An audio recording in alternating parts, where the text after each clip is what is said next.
Welcome back. Facebook fury, the social media site sparking a serious debate among parents, rolling out a new messenger app for kids as young as 6 years old. And the child still has to get permission to message and video chat with friends, but how young is too young to be on social media?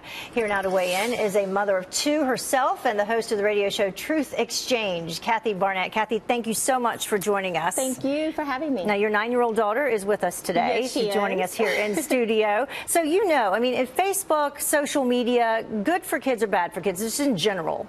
You know, in general, I believe that there are more worthwhile adventures for children to engage in, like actually going outside, kind of playing around in the backyard and doing other type of activity. But my first thought is that I guess, you know, having 2 billion users on Facebook just isn't enough for them, because now they're coming after our babies, as this particular messaging, as you said earlier, crazy. Targets children as young as 6 years old. Yeah, and so this particular app, they say that it will be limited in scope, but it will allow messaging and also video chat.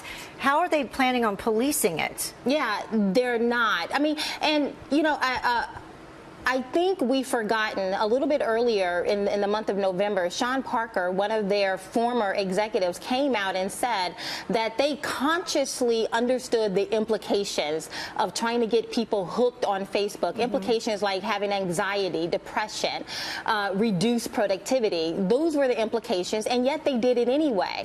Not only that, but he went on to say that the only thought process that they took into consideration when designing Facebook was how could they consume as much of our time and conscious attention. And so to parents, we have to ask the question, what makes the executives at Facebook any different today than they were when they were initially designing Facebook? Yeah.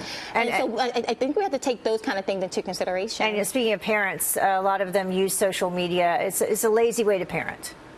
It is right now, you know, and I have to throw out the caveat is that for me as a responsible adult, Facebook has been a wonderful tool for us to reconnect to our friends and family, and to and then if you're an activist like I am, to be able to share our opinions and to weigh in on particular points. But now we're talking about kids as young as 6 years old, and even one of the psychiatrists who assisted Facebook in developing this messaging app said that our kids that there is a risk of our children being exposed to images and information. And addictive quality. The addictive quality, right? So the Royal Study, the Royal Society for Public Health came out earlier this year with the statement saying that social media platforms like Facebook and Instagram are more addictive than cigarettes and alcohol. And to me, it's kind of akin to the tobacco industry child-proofing cigarettes and then a parent feeling comfortable to give it to them. My knee-jerk reaction when I see this is that